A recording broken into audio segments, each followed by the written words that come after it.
भगवते वासुदेवाय नारायणं नमस्कृत्यं नरं चैव नरोत्तमं देवीं सरस्वतीं व्यासं ततो जायमुदीरयेत् शृण्वतं स्वकथा कृष्ण पुण्यश्रवणकीर्तनः हृदयन्तस्तु यवादानि विदुनोति सुरेशतम् नष्टप्रयस्सु अबद्धेषु नित्यं भगवत सेवया भगवती उत्तमश्लोके भक्तिर्भाविति नैष्टिकी मुखं करोति वाचालं पङ्गुलङ्घयते गिरिमृत्तिपतमहं वन्दे परमानन्दमाधवं श्रीचैतन्यईश्वरं श्रीगुरुदीनतारिणम्. Hare Krishna everyone. Today's chapter, Srimad Bhagavatam, Canto 4, Chapter 29, and the text from 29, 1a to 2b. So, and this chapter is called Talks Between Narada and King Prachinavari. Now the text is 29, 1a to 2a. सर्वेषामेव ज्ञान्तूनां सततं देहपोषणे अस्ति प्रज्ञा समायता को विशेष तदा नृणाम् लवेहान्ते मनुष्या त्वं हित्वा देहादि असद्ग्रहम् आत्माश्रया विहायेदम् ज्ञात्वा स विशिष्यते जीवात्मा स विशिष्यते. Translation by Divine Grace Srila Prabhupada. Prabhupada ki jai. A desire to maintain body, wife, and children is also observed in animal society. The animals have full intelligence to manage such affairs. If a human being is simply advanced in this respect, what is the difference between him and an animal? One should be very careful to understand that this human life is to attend after many births in the in the evolutionary process. A learned man who gives up the bodily conception of life, both gross and subtle, will, by the entitlement of spiritual knowledge, become a prominent individual spirit soul, as the Supreme Lord is also.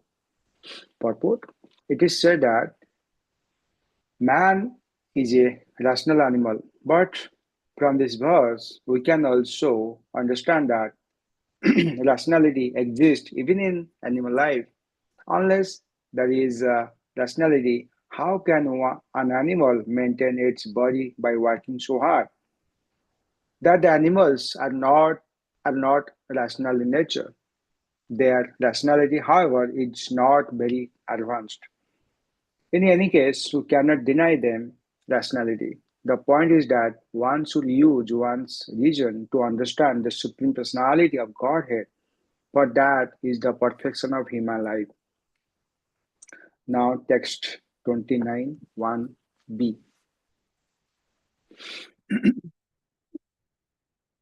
Bhakti hi Krishne daya jiveso anu akuntha jnanam atmani yadi syadatmano bhuyad apavargastu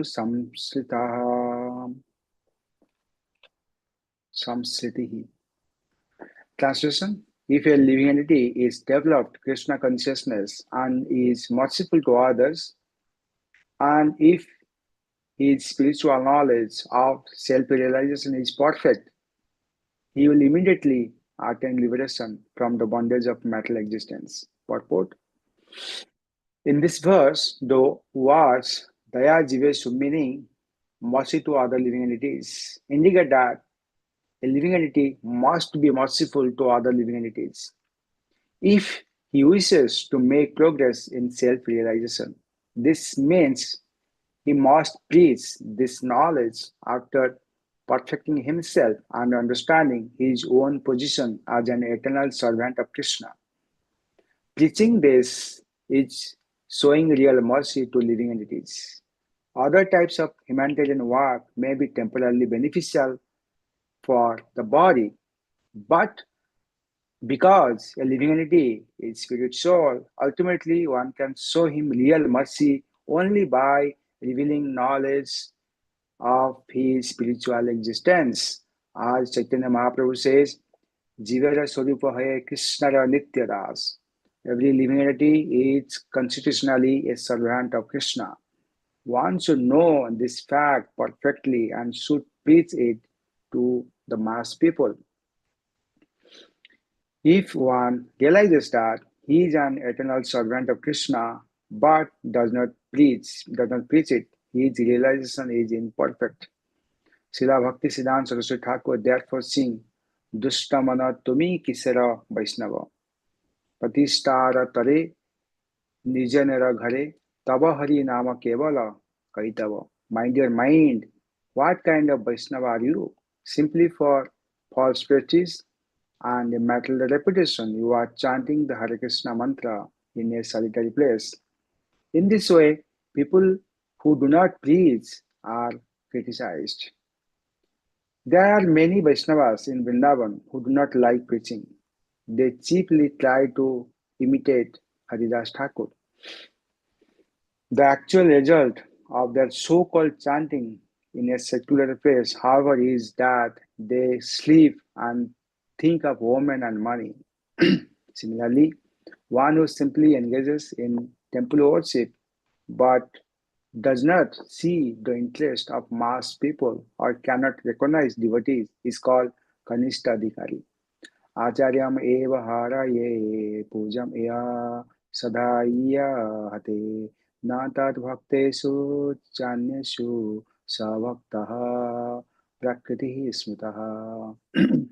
Bhagavatam, Canto 1, Chapter 2, Text 47. Now I'm going to Text 29 2b. अदृष्टं दुष्टवं नक्षेत् भूतं स्वप्नवद् अन्यथा भूतं भूतं भवेद् भविष्यच्च सुप्तं सर्वरहोरहः. Translation: Everything happening within time, which consists of past, present, and future, is merely a dream. That is the secret understanding in all Vedic literature. Purport: Factually, all of material existence is only a dream. Thus, there is no question of past, present, or future. Persons who are addicted to karmakanda, vichara, which means working for future happiness through fruitive activities, are also dreaming. Similarly, past happinesses and present happinesses are merely dreams. The actual reality is Krishna and serving to Krishna, which can save us from the clutches of Maya.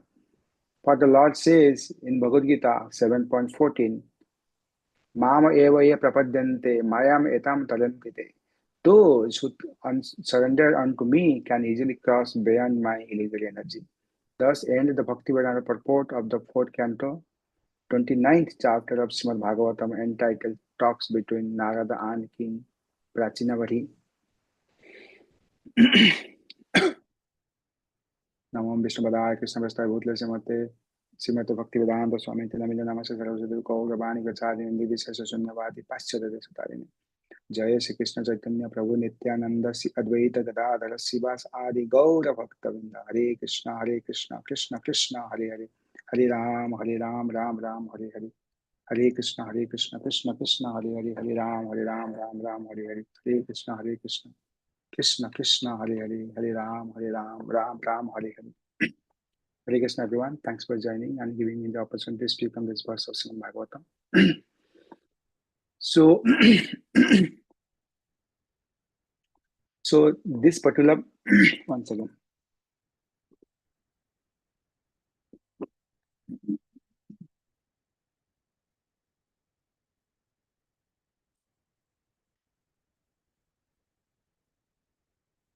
So we are talking about these are the last three chapter. These are the last three slokas of the 29th chapter of Srimad Bhagavatam. The talks between Narada and King Prachinavari. Excuse me.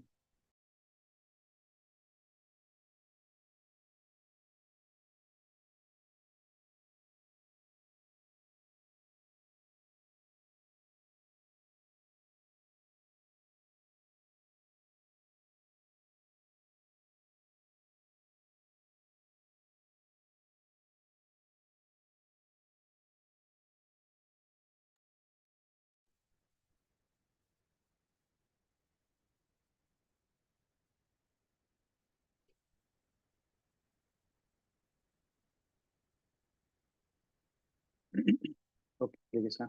So, so in this chapter, in this three slokas, like we did just text 1A to 2B.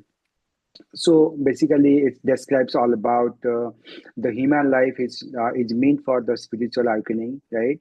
Not advanced like animalistic way of life, and then it discuss about the liberation comes through devotion, compassion, and self knowledge, right? And then the soul wandering through bodies is driven by karma and desire. And then the material existence talks about the last sloka. The past, present, and future is a dream-like illusion, and the only Krishna consciousness is the real. So now we'll discuss about in details about all of this. So the start with the first sloka is talks about the the comparison between the animal and the human society. It says आहार निद्रा भयमैथुनं च सामान्यम एतत् नराणां धर्मो हि तेषाम् अधिको विशेषो धर्मेण हीनः पशुभिः समानः. If one is doer of dharma, right? Dharmena hinaha pasubhi samanaha. This sloka came from the Hitopanishad, sorry, Hitopadesh, and they say that dharmena hinaha pasubhi samana. Both animals and men share the activities of eating, sleeping, mating, and defending. But the special property of a human is that they are able to engage in spiritual life. Therefore, without spiritual life, humans are on the level of animals. The ahar means eating, nidra means sleeping, and bhaya means fearing, and maithuna means the sexual intercourse. So these four things, four principles of life, that is also present in the animal kingdom and in the human kingdom too. But the human kingdom, the human body is distinct from the animal body in the respect. In this respect, that in human society there is a religion. Religion generally we understand as religion. Religion means a basically culture of the spirit soul. It may be different way to understand in different countries, but the whole idea is to understand the spirit soul. That's called religion. So, and then the next thing is talking about dharmena hinaha pasubhi samana. It's very, very important. If the human society is not very eager to understand the real position of the soul or consciousness, then he is no better than the animal. That is the version of the Vedic, and actually it is it is very specifically mentioned. Our developed consciousness, our developed life should be used, should be utilized in this human form of life to understand what I am, who am I. The whole trouble, the the whole trouble of the human society is because they have forgotten the constitutional position of his self. The human society is not animal society. The difference between the animal society and the human society is that a human being, however he may be, he can, if he is taught, if he given opportunity or training in the Krishna consciousness or in the spiritual knowledge, if he is in the educated, he can understand his real position. That is not his body, but he is a pure consciousness, pure spirit soul. But the animal society, however, a big animal may be either he may be a lion or a tiger or an elephant or any other animal. He cannot be taught about the constitutional of the soul, although he has got the soul also. A lower animal, he has also got the consciousness. He has got also soul, but unfortunately, he has not got the facility, the bodily facility or developed intelligence by which he can understand that what he is. So that the difference between animal and human being, so in the human society, if they do not care to understand this factual position of his soul or consciousness, then he is no better than the animal. Yes, that is the Vedic question. Both animals and humans share the activities of eating, sleeping, mating, and defending, right? It talks about. And the people say, some people says that, I am eating nice palatable dishes, the nice preparations of different dishes. I'm eating in a table. I'm a civilized person. The scripture says that although your food may be different, you are eating and dogs are the same, but you are eating and dogs eating are different. But If you do not follow the Krishna consciousness, then your eating and dog's eating are the exactly same. You are not civilized just by eating at a table. Similarly, the dog can sleep on the street without caring for anything, and we cannot sleep without a nice apartment. But both we and the dog are sleeping. And the sexual intercourse. The dog has no shame. It can enjoy sex on the street. We have some restrictions, but the sex is there nonetheless. And bhaya means defense, to take care of our fears that is there in the dog and in you also, right? So it does not make any difference because we have discovered, our automatic. So there is many things which is basically common between the animal and the human society. But we have to be in case of to go beyond of this animalistic of life. We have to understand our Krishna consciousness positions, right? And then the next verse, Prabhupada, in the it specifically talks about uh, you know um, second. The next verse it talks about if a living entity is developed in Krishna consciousness and is merciful to others, right? And if his spiritual knowledge of self-realization is perfect, he will immediately attain liberation from the bondage of material existence. And if you look at this verse, Prabhupada specifically mentioned, the Prabhupada quoted this called Jivara Swarupa Hai Krishna Nitya Das. That's the one more thing, important thing. And the other thing is that we have to be beneficial to others. How to benefit to others? So I'll give an example in this. So it says, so other types of humanitarian work may be temporarily beneficial for the body, but because the living entity is spiritual, ultimately one can show him the real mercy only by revealing knowledge of his spiritual existence. So this is the real benefit you can give to the other. You can show the real mercy, right? When the mercy factor comes, I'll give an example. So just imagine a boy is lost in the city, in a city, right? And his father is a very opulent person, right? He lost in the city, very small child. He does not know, because since he's a very small, doesn't know where his house is, where he want to go, right? But what he's doing, so in the city, he's just crying, just crying, just saying, "Mom, Dad," that's he's crying like that. So one person came to this boy and offered him, "Why you are crying? Are you hungry? Seriously? Okay." So then that particular person, he gave him some food to that boy, and in some time the boy was the boy, he didn't cry, but and then the prasad, the food he gave to the boy, he feels satisfied. But after some time, what happened? Because of that particular food, you know, so he had stomachache, and he was stomach was hurting. So and then he started crying. Oh, my stomach hurts. So other person came and he took him to the hospital, right? And in the hospital, so then what they did, they did take care of this boy, and eventually, he was feeling like, he was little better that time. So similarly, and then he came to again to the street and started crying, for the food.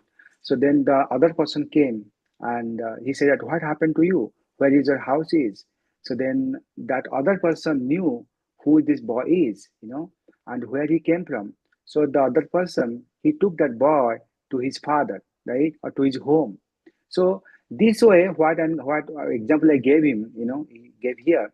So there are many peoples who can help you in this matter of life. The person who gave you the food, like maybe your friend or maybe your relatives giving you the food, or maybe relatives taking care of your hospital bills and everything. So right, but who is really helping you in this case? You are a spirit soul, and who is your father? The Krishna, because he is the supreme father, right?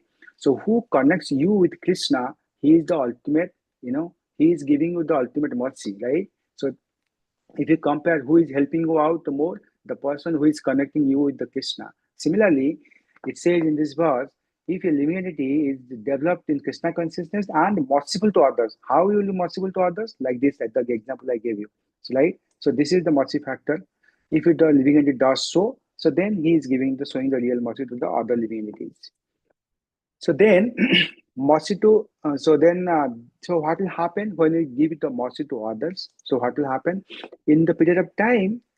The Vedic literature gives information. Then you taught him so some of the Vedic literature or taught him to about Krishna consciousness. So then what will happen? So then there will be a Sambandha, Avidya, and the Prayojana. The Vedic literature gives information about the living entity's eternal relationship with Krishna, which is called Sambandha.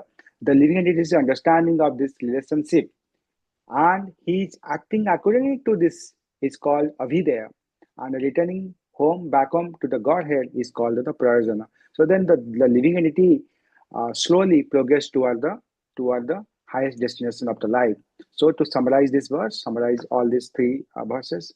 So we talks about the human life's unique purpose, like Narad Muni explained to the king Prachinavari, that the basic intelligence to maintain body, family, and survival exists in animal society as well. So, if a human being uses that intelligence only for these purposes, so then there is no real difference between humans and animals, right? So, uh, also it is described that if the human behaves like this, so then the human also in the Srimad Bhagavatam, it is compared the human with the sorry call the human are sometimes considered as the two-legged animals, right? In the Srimad Bhagavatam, in the chapter of Jara Bharat, right? So the human life attained after many births is meant for transcending bodily identification and realize the eternal soul. When one abandons both the gross and subtle bodily conception of life, then one's spiritual identity becomes prominent. And then we talks about the liberation and a Jivadaya, right? So the Narada Muni states about the liberation becomes immediate when these three qualities are met. What is that? Devotional service to Lord Krishna and mercy to living being, right? And then the third one is called perfect self-realization. If three things met, then one jiva will get liberation from this material world. And then the last thing she talks about, the Narad continues that the the entity known as like as you're talking about Puranjana, Narad gave an example Puranjana, right? So Narad continues that the entity known as Puranjana represents the living beings who transmigrate from one body to another body. So based on previous action, the jiva is the so-called ranger experiencing different embodiments through metal desires, right? And so then the finally Narada Muni reveals that the deeper meaning of that is that they say that everything experienced within the past, present, or future is merely a dream, the secret conclusion of the Vedas. Material existence is entirely illusory, like a dream that vanishes. Those observed in fruitive rituals for future happinesses are also dreaming. Only Krishna and devotional service are real and capable of freeing the soul from the Maya. I'll stop here. Vanchakalpatarivesa kripa sindhu patidanam padam